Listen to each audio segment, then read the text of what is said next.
Dictation 100 शब्द प्रति minute. 5 second बाद शुरू। गंगा को प्रदूषण मुक्त करने की कोशिश लंबे समय से चल रही है। इसके लिए करीब 35 साल पहले गंगा कार्य योजना शुरू की गई थी। तब से इस पर सैकड़ों करोड़ रुपए बहा दिए गए, मगर नतीजे के रूप में यही सामने आया कि गंगा निरंतर और गंदी होती गई। फिर नमामि गंगे परियोजना शुरू की गई।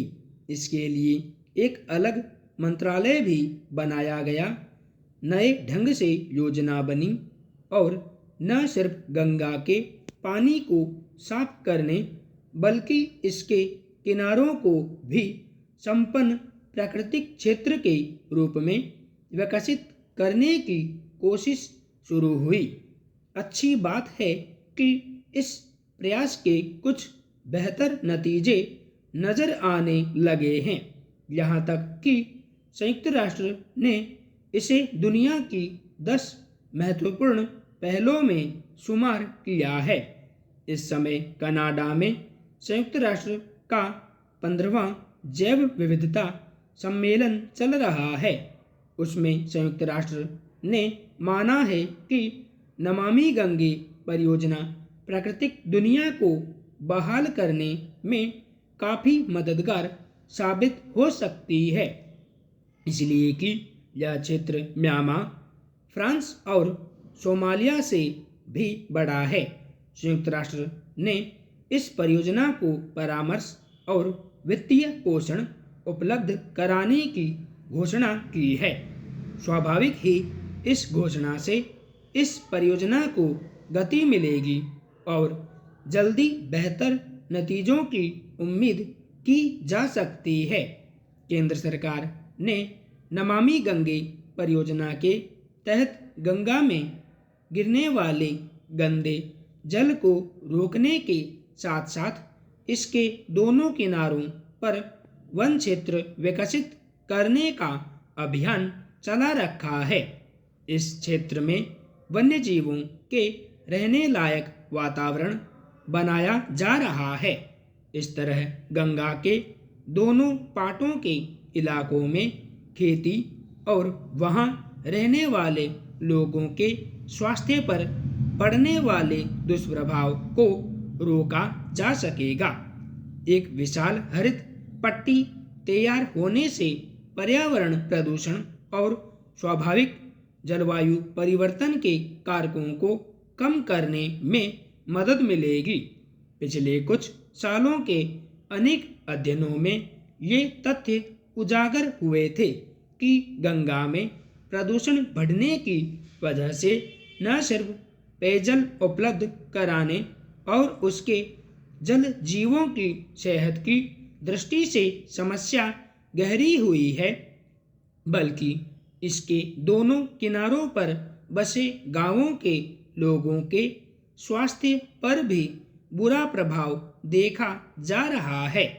खेतों में जहरीले रसायन घुल चुके हैं जो वहां उगने वाले अनाज के माध्यम से दूसरे लोगों की सेहत पर भी बुरा असर डाल रहे हैं।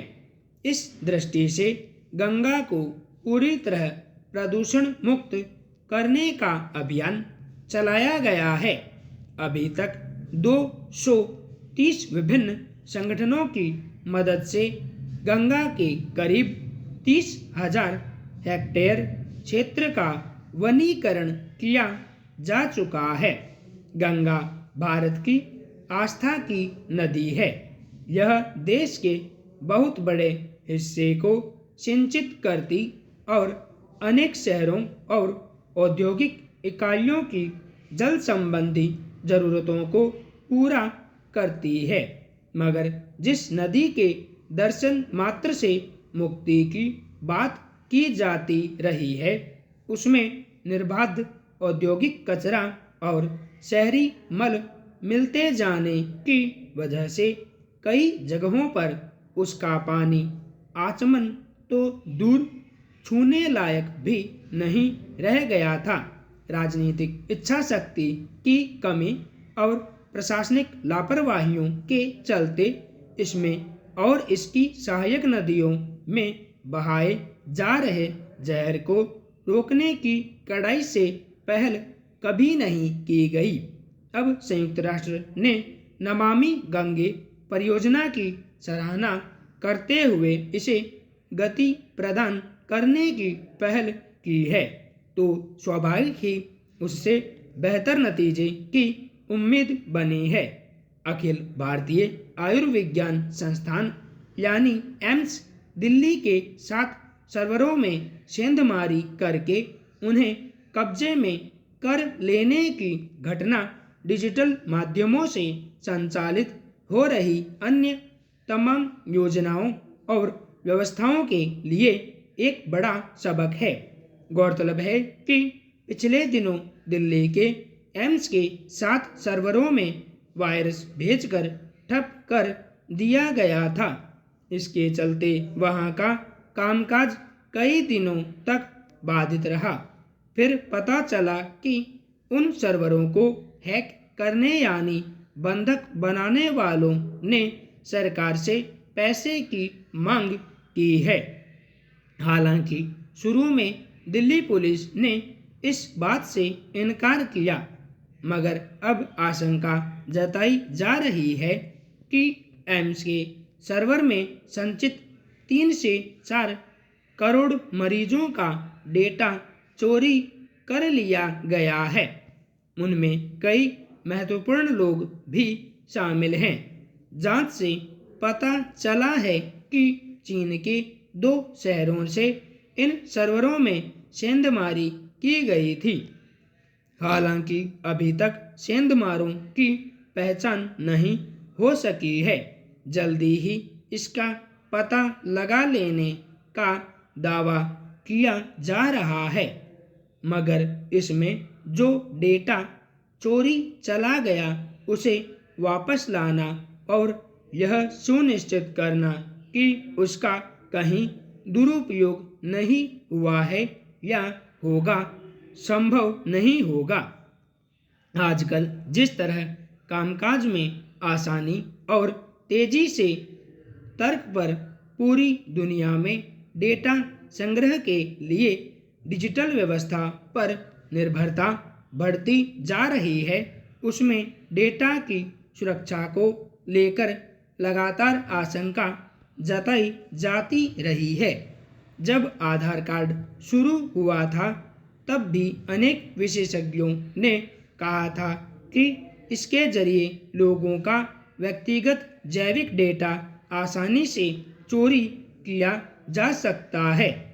कुछ लोगों ने सार्वजनिक रूप से ऐसा करके दिखाया भी, मगर सरकार दावा करती रही कि डेटा सुरक्षा के पुख्ता इंतजाम हैं। मगर पिछले दिनों यह भी खुलासा हुआ कि भारत के लाखों लोगों के निजी ब्यौरे बाजार में 400 से 500 रुपए में बिकने को उपलब्ध हैं। इसे लेकर अब कुछ सतर्क लोग अपने व्यक्तिगत डिजिटल डेटा की सुरक्षा खुद करने लगे हैं, मगर एम्स जैसे सरकारी संस्थानों के सर्वर में संचित संवेदनशील डेटा अगर सेंधमारों के हाथ लग जाए तो कई तरह के खतरे पैदा हो सकते हैं। बताया जा रहा है कि एम्स के अस्पताल वाले डेटा के चोरी किए जाने की आशंका है। संभव है कोई दवा कंपनी इस तरह अस्पतालों का डेटा चोरी कराकर अपनी कारोबारी रणनीति तैयार करना चाहती हो। फिर यह भी हो सकता है कि कोई उपद्रवी संगठन किसी साजिश के लिए उनका इस्तेमाल करना चाहता हो। किसी भी व्यक्ति का जैविक डेटा चोरी किए जाने का मतलब है कि उसके बारे में हर जानकारी प्राप्त कर लेना। आजकल सबसे अधिक खतरा बैंकों पर मंडराता रहता है। मामूली सेंधमार भी लोगों के खातों से बड़ी बड़ी रकम उड़ा ले जाते हैं। संपूर्ण विराम।